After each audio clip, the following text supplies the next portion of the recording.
अथ रुद्राष्टकम्। नमामि समीशाननिर्वाणरूपं विभुं व्यापकं ब्रह्मवेदस्वरूपं निजं निर्गुणं निर्विकल्पं निरेहं चिदाकाशमाकाशवासं भजेऽहं निराकारमोकारमूलं तुरीयं गिरा ज्ञानगौतीतमीशं गिरीशं करालं महाकालकालं कृपालं गुणागारसंसारपारं नतोऽहं तुषारादृशं काशगौरं गभीरं मनोभूतकोटिप्रभाश्रीशरीरं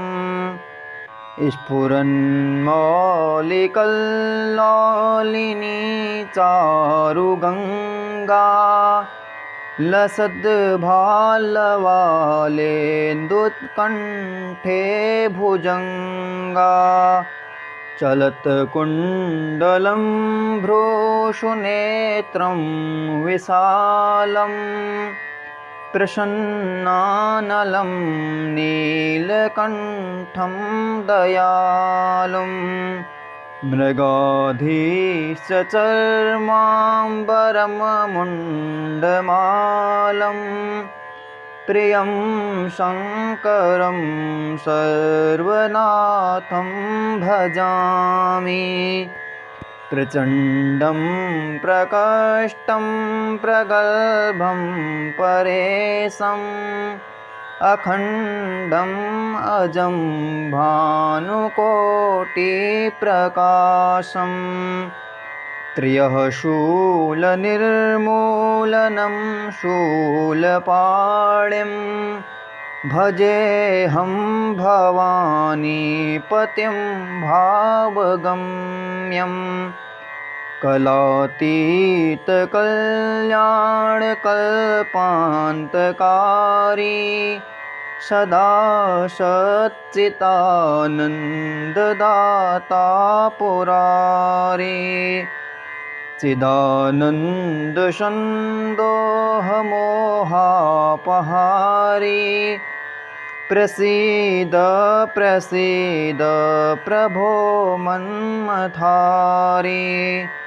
न यावद् उमानाथपादारविन्दं भजन्ति लोके परे वानराणां न तावत् सुखं शान्तिसन्तापनाशं प्रसीद प्रभो सर्वभूताधिवासम् न जानामि योगं जपं नैव पूजां नतोऽहं सदा सर्वदा सम्भूतोऽभ्यं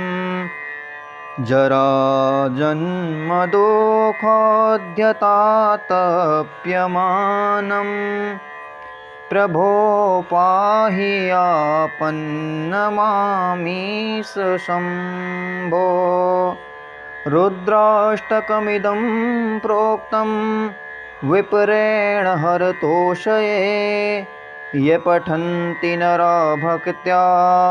तेषां शम्भो प्रसीदति। नमामि समीशाननिर्वाणरूपं विभुं व्यापकं ब्रह्मवेदस्वरूपं निजं निर्गुणं निर्विकल्पं निरेहं चिदाकाशमाकाशवासं भजेऽहं निराकारमोकारमूलं तुरीयं गिरा ज्ञानगौतीतमीशं गिरीशं करालं महाकालकालं कृपालं गुणागारसंसारपारं नतोऽहं तुषारादृशं काशगौरं गभीरं मनोभूतकोटिप्रभाश्रीशरीरं स्फुरन्मौलिकल्लोलिनी चारुगङ्गा लसद्भालवालेन्दुत्कण्ठे भुजङ्गा चलत्कुण्डलं भ्रूषुनेत्रं विशालं प्रसन्नानलं नीलकण्ठं दयालुं मृगाधीशचर्माम्बरमुण्डमालं प्रियं शङ्करं सर्वनाथं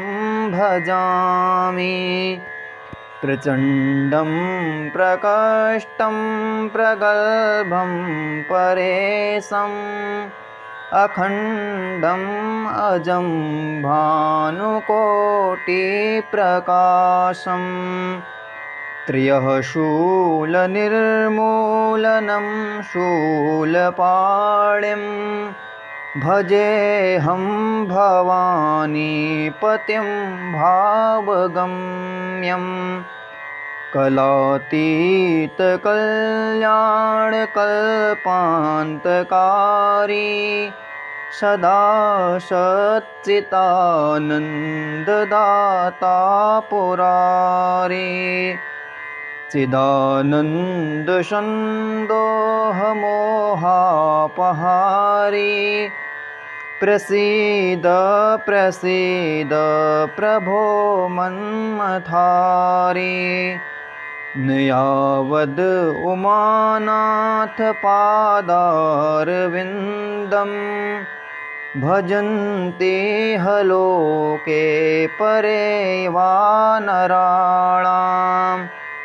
न तावत् सुखं शान्तिसन्तापनाशं प्रसीद प्रभो सर्वभूताधिवासं न जानामि योगं जपं नैव पूजां न तोऽहं सदा सर्वदा सम्भूतोऽभ्यं जराजन्मदुःखोद्यतातप्यमानं प्रभो पाहि आपन्नमामीश शम्भो रुद्राष्टकमिदं प्रोक्तं विप्रेण हरतोषये ये पठन्ति नरा भक्त्या तेषां शम्भो प्रसीदति नमामि समीशाननिर्वाणरूपं विभुं व्यापकं ब्रह्मवेदस्वरूपं निजं निर्गुणं निर्विकल्पं निरीहं चिदाकाशमाकाशवासं भजेऽहं निराकारमोकारमूलं तुरीयं गिरा ज्ञानगौतीतमीशं गिरीशं करालं महाकालकालं कृपालं गुणागारसंसारपारं नतोऽहम् तुषारादृशं काशगौरं गभीरं मनोभूतकोटिप्रभाश्रीशरीरम् स्फुरन्मौलिकल्लालिनी चारुगङ्गा लसद्भालवालेन्दुत्कण्ठे भुजङ्गा चलत्कुण्डलं भ्रूषुनेत्रं विशालं प्रसन्नानलं नीलकण्ठं दयालुं मृगाधीशचर्माम्बरमुण्डमालं प्रियं शङ्करं सर्वनाथं भजामि प्रचण्डं प्रकष्टं प्रगल्भं परेशम् अखण्डम् अजं भानुकोटिप्रकाशम् त्र्यः शूलनिर्मूलनं शूलपाणिं भजेऽहं भवानीपतिं भावगम्यं कलातीतकल्याणकल्पान्तकारी सदा सच्चिदानन्ददाता पुरारी चिदानन्दसन्दोहमोहापहारी प्रसीद प्रसीद प्रभो मन्मथारी न यावद् उमानाथपादारविन्दं भजन्ते हलोके परे वानराणाम् न तावत् सुखं शान्तिसन्तापनाशं प्रसीद प्रभो सर्वभूताधिवासम् न जानामि योगं जपं नैव पूजां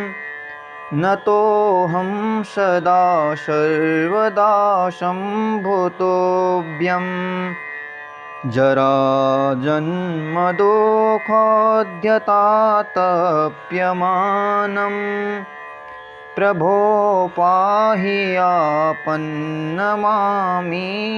शम्भो रुद्राष्टकमिदं प्रोक्तं विप्रेण हरतोषये ये पठन्ति नरा भक्त्या तेषां शम्भो प्रसीदति नमामि समीशाननिर्वाणरूपं विभुं व्यापकं ब्रह्मवेदस्वरूपं निजं निर्गुणं निर्विकल्पं निरीहं चिदाकाशमाकाशवासं भजेऽहं निराकारमोकारमूलं तुरीयं गिराज्ञानगौतीतमीशं गिरीशं करालं महाकालकालं कृपालं गुणागारसंसारपारं नतोऽहम् तुषारादृशं काशगौरं गभीरं मनोभूतकोटिप्रभा श्रीशरीरम् स्फुरन्मौलिकल्लोलिनी चारुगङ्गा लसद्भालवालेन्दुत्कण्ठे भुजङ्गा चलत्कुण्डलं भ्रूषुनेत्रं विशालं प्रसन्नानलं नीलकण्ठं दयालुं मृगाधीश्च चर्माम्बरमुण्डमालं प्रियं शङ्करं सर्वनाथं भजामि प्रचण्डं प्रकष्टं प्रगल्भं परेशम् अखण्डम् अजं भानुकोटिप्रकाशम् त्र्यः शूलनिर्मूलनं शूलपाणिं भजेऽहं भवानीपतिं भावगम्यम् कलातीतकल्याणकल्पान्तकारी सदा सच्चिदानन्ददाता पुरारी चिदानन्दसन्दोहमोहापहारी प्रसीद प्रसीद प्रभो मन्मथारी न यावद् उमानाथपादारविन्दं भजन्ते लोके परे वा नराणाम् न तावत् सुखं शान्तिसन्तापनाशं प्रसीद प्रभो सर्वभूताधिवासम् न जानामि योगं जपं नैव पूजां न तोऽहं सदा सर्वदा सम्भूतोऽभ्यम् जराजन्मदुःखोद्यतातप्यमानं प्रभो पाहि आपन्नमामीश शम्भो